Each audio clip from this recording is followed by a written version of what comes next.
आचार्य जी, निरंतर हम उन्हीं समस्याओं की चक्की में पिसते रहते हैं। विकल्प हम ढूंढने की कोशिश करते हैं। वेदांत मुझे लगता है उसमें एक बहुत ही सशक्त और प्रभावशाली विकल्प के तौर पर उतरा, लेकिन उसके साथ भी चुनौतियां ये बना दी गई कि उसे समझने के लिए आपको एक बहुत अलग प्रकार का शायद एक अलग तरह की आपको बुद्धि चाहिए होगी उसे समझने के लिए। इतना गूढ़ बना दिया गया उसे कि एक बहुत अलग समझ की ज़रूरत पड़ेगी।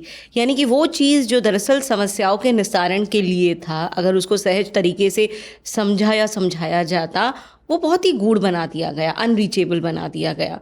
आपके साथ जो सबसे एक अच्छी बात है, जो लोग समझते हैं, जो आपके 10,000 घंटों से ज़्यादा के संवाद और सत्र हैं पूरी दुनिया में, उसमें एक सबसे अच्छी बात यही है कि वो बहुत व्यवहारिक है, बहुत सहज है।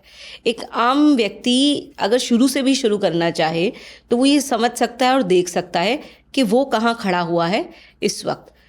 तो ये मैं समझना चाहूँगी कि ये जो हम विषमता दरअसल बना देते हैं समस्या और समाधान के बीच, ये क्यों होनी चाहिए?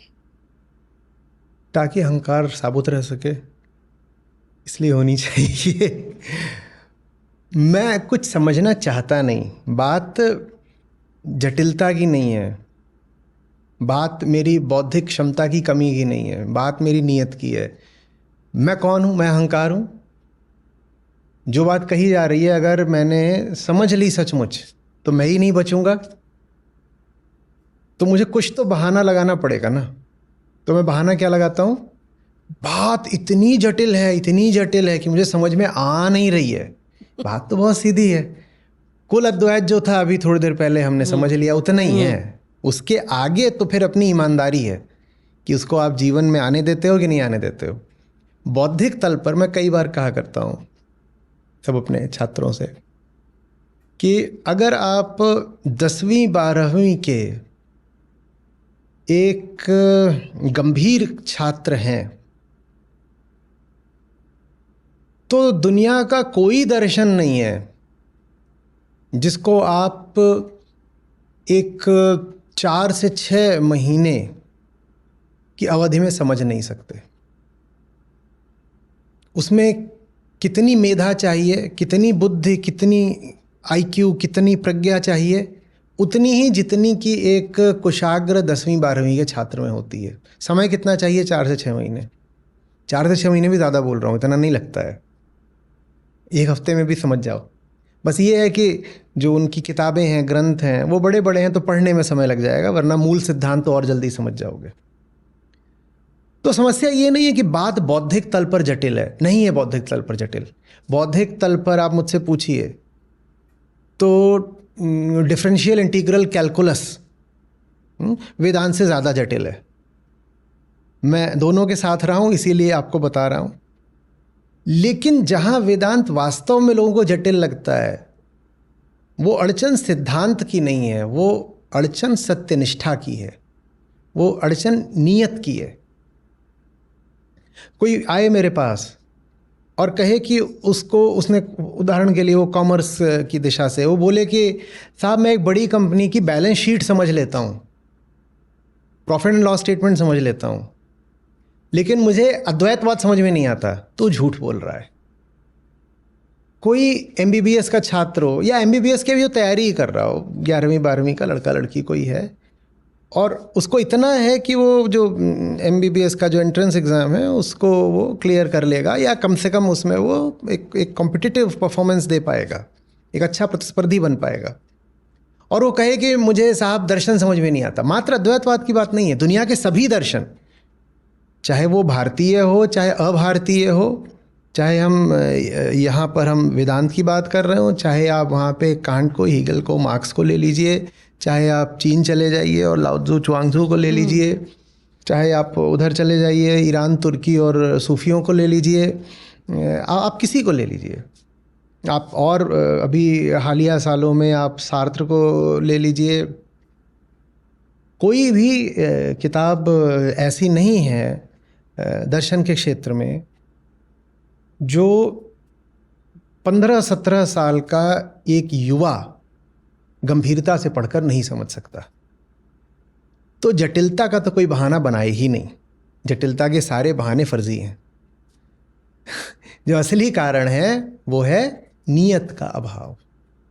और जब बात अद्वैत की आती है तो नियत का अभाव रखना अहंकार के लिए ज़रूरी हो जाता है। बात समझ रहे हैं? क्योंकि संभव है, फॉर एग्जाम्पल आपने जा कर के वोल्टायर को पढ़ लिया, ठीक है, और उसके बाद भी अहंकार आपका शेष रह गया, जो कि रह जाएगा क्योंकि वहाँ पर बात सेल्फ की हो ही नहीं रही है। तो वहाँ आप कहोगे कि बहुत जटिल नहीं था, मैं गया और मैं समझ कर आ गया, क्योंकि वहाँ सीधे सीधे अहंकार को समझने का प्रयास ही नहीं हो रहा है। वहाँ जो ज़्यादा बात हो रही है वो बाहरी दुनिया की हो रही है। आप गए नीचे को भी आप पढ़ करके आ गए, वो भी आप कहोगे कि उतना जटिल मुझको नहीं लगा। उसके बाद आप गए, आपने फ्रॉइड को पढ़ लिया और वहाँ बात हो रही है किस तरीके से दिमाग काम करता है, कॉन्शियस अनकॉन्शियस ईगो, ये वो ड्रीम्स में क्या होता है और सुपर ईगो, वो भी आप कहोगे मैंने समझ लिया, मुझे उतना जटिल नहीं लगा। लेकिन ये मैंने बहुत सुना है और खूब चलता है। कहते हैं अद्वैतवाद जो है ना वो भारतीय दर्शनों में शीर्ष शिरोमणि है, क्राउन ज्वेल है, और इतना जटिल है कि समझ में नहीं आता। है ही नहीं इतना जटिल, बहुत आसान है, बहुत आसान है। आपकी नीयत है क्या उसको समझने की। अद्वैत दर्शन बेचारे की कमी ये है कि वो इतना आसान है, इतना सटीक है कि अगर आपने मान लिया कि आप समझ गए हो तो आप भीतर से बिल्कुल साफ हो जाओगे, शुद्ध निर्मल हो जाओगे। और अहंकार ना शुद्ध होना चाहता ना निर्मल होना उसको, तो वो अद्वैत को मानने से इनकार करता है। ऐसा नहीं उसको समझ में नहीं आया, समझ नहीं आया, ना ना ना ना, एक्नॉलेजमेंट की कमी है। अभी स्वीकृति नहीं देगा कि मैंने समझा। समझ तो सब गया है, बौद्धिक तल पर समझ जाएगा, लेकिन उसको वो आंतरिक स्वीकृति नहीं देगा। ये अड़चन आ जाती है, और वरना कोई अड़चन नहीं। अभी हमने बात करी अद्वैत क्या ऐसा है। अभी यहाँ पर बोलता रहा हूँ, 10वीं का बोर्ड देने जा रहा हो कोई लड़का, उसको बैठा दीजिए, वो भी समझ जाएगा।